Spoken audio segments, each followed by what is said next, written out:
Why, hello, and welcome to another edition of Kyle's Daily Bad Words of Wisdom.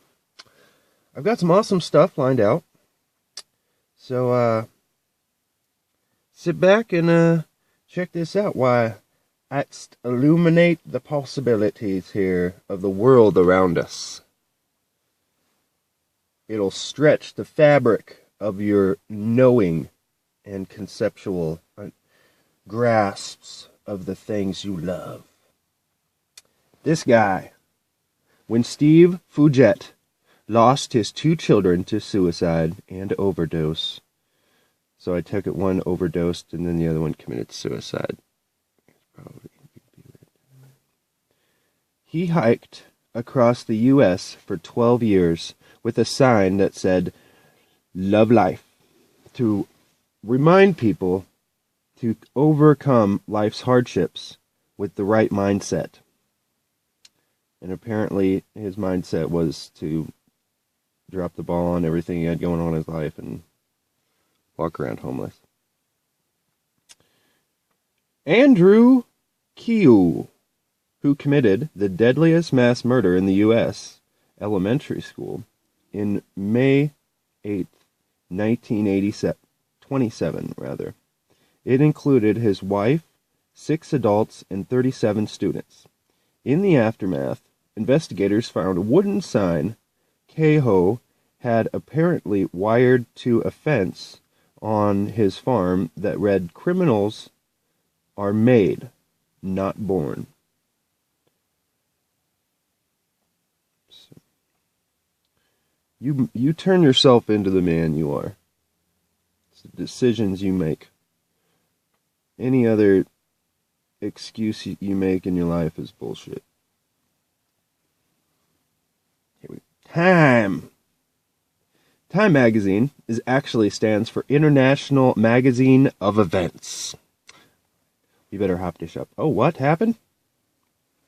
You see this? I think that was the last 5th number. Here we go. We got to skip that. We're going to come back to it. During Roman times, salt was actually worth more than gold, or its weight in gold, rather, and soldiers were sometimes paid in salt. That's pretty lame. Was it that hard to get the salt out of salt water? I mean, you just need a proper vessel to boil it and get the steam over. Yeah, it's quite a process. In 1942, a British forest guard in India made an alarming discovery that some 16,000 feet above sea level, at the bottom of a small valley, there was a frozen lake absolutely full of skeletons. Now, that is quite a mystery, and they leave that a little out, so we're coming back to that. Didn't mean to quite hit on it yet, even. Now, this is awesome. Mexico is like Monopoly rules. If you cheat and you don't get caught, it's fine. But in Mexico, if you escape from prison, you get, it is not actually breaking the law. You will not get charged for anything. You will just continue to do the sentence that you had been sentenced with.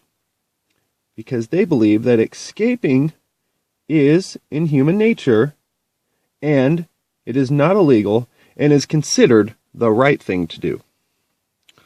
So, escape your bonds, live your life, and they encourage that. That's good. This guy, I don't know why we've seen this guy's chest so much. I think it's like a viral sunburn of Batman. I've seen it way too many times, I believe I have. When you get a sunburn, it's not your skin cells being damaged by the sun and dying. It's your skin cells' DNA being changed by the sun and killing themselves, so they do not turn into cancer. And again, those skin cells just flake off and die. We got a new one. Replace. But it's the physics of what's going on there. This is kind of interesting. There's a genetic disorder called Laron syndrome in which short people of short stature, have longer life expectancy and near immunity to cancer and diabetes, among other things. That's strange. No, I've never heard of that. I figure they would be kind of on the bottom end of being healthier. It's kind of like an abnormality, packing your body into such a small form. And, all right, check this out. We are going off Science Dummy, an internet news forecast. Here we go. So let's dive into this. This is a lake full of skeletons.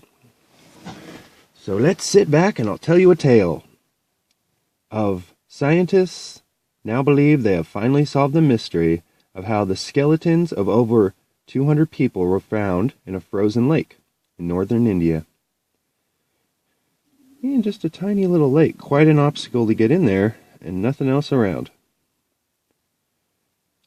Lake Rupukunk is located in India, northern India, along the border of Nepal, at 4,800 meters above sea level, and the edge is covered with snow for most of the year, and the water is rather shallow, only reaching a maximum depth of 2 meters. The frozen most of the year.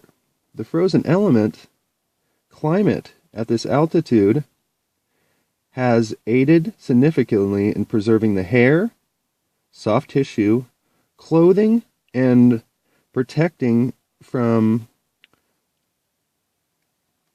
making anyone who discovered these bones would think it's a more recent discovery.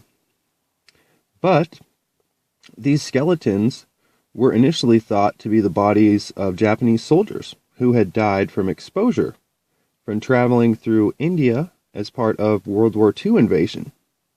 Some recent analysis concluded that their remains much older than anyone expected, dating approximately 850 AD. And just arranged, just sitting everywhere. I mean, we don't normally do this. At least we'd cover these things up, there's some type of respect for the dead. Who were these people? DNA evidence of the remaining were two direct groups, a closely related to the family, and a short group of local people, locally hired as guides. More artifacts, spears, leather, shoes, rings, etc. were found among the remainings, leading to experts to conclude that it was a family group, was not most likely made up of pilgrims, heading through the valley with the help of locals as their guide. So they figured it was two different, distinct groups of people. Locals and people that were foreign to the region. What happened to them? It was intentionally proposed that these people died as a result of exposure, perhaps trapped in an avalanche, but closer inspection to the bones revealed the evidence of trauma on many of their skeletons, and the trauma occurred at the time of death. Scientists apparently discovered a surprising pattern in which the skulls, mostly bones on the upper bodies, were injured with similar types of trauma. Were they murdered? According to experts, the skeletons showed signs of some type of premortal wounds. Therefore, they did not have typical wounds indicated with the time period of weaponry. And so they weren't stabbed or beaten with a club. I mean, the pattern didn't, So it was determined that it was the impact of a large, rounded object. More remains here. I hope you guys can see this as I'm scrolling through. It's rather creepy. I mean, it's just been sitting here like these. So, in 2004, an expedition to the lake revealed a new and unexpected scenario that could have led to the death of these 200 people. The prevalence of head and shoulder injuries lead experts to wonder if the death was a result of something falling from them from above. Taking skeletal evidence and cold evidence into consideration, it is now proposed that these injuries were due to sudden and severe hailstorm, in which people were pitted with large estimated 23 centimeters or 9 inches in diameter. Trapped in the valley with no shelter, they would have been no easy escape, thus resulting in the mysterious mass of skeletons. Their bodies remained hidden in the glacier valley, frozen and thawing for the next 1,200 years until the gruesome discovery. In this event, really possible, is it? It's direct assuring that the trauma, without seeing images of the described skeletal trauma, but with a quick web search, the hailstones revealed that they can indeed reach up to 9 inches and could propose that the largest hailstone collected in the U.S. measured 8 inches across and weighed up to 2 pounds. Despite some extreme size of hailstones, only 3 individuals have died in the U.S. in 3 separate storms. But historical records indicate that the deadliest hailstorm occurred in April 3rd, 1888, in the northern district of India, killing 230 people. The hailstorm was reportedly as big as oranges, accompanying grossing up to 2 feet high, building up on the street. Though rare, it appears these freak hailstorms have monstrous hailstones have a history of reforming in this Deccan Plateau of India and Bangladesh. Recently, around July 31st in 2013, again, a severe 20-minute hailstorm suddenly struck several villagers and state people from North India, killing 9. So, it looked like the mystery, the deaths of the Rook Pond Lake were very likely to the result of a freak hailstorm. Although they are quite rare, history indicates these hailstorms do have a high occurrence in the particular area and have known to produce small boulder-sized hailstones.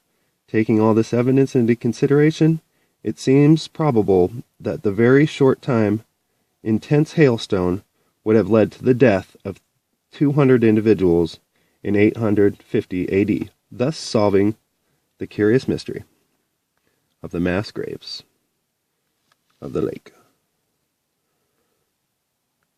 There you go, people. Take it easy, everybody. I hope y'all enjoy. If you have any comments, leave them. Share it. Peace.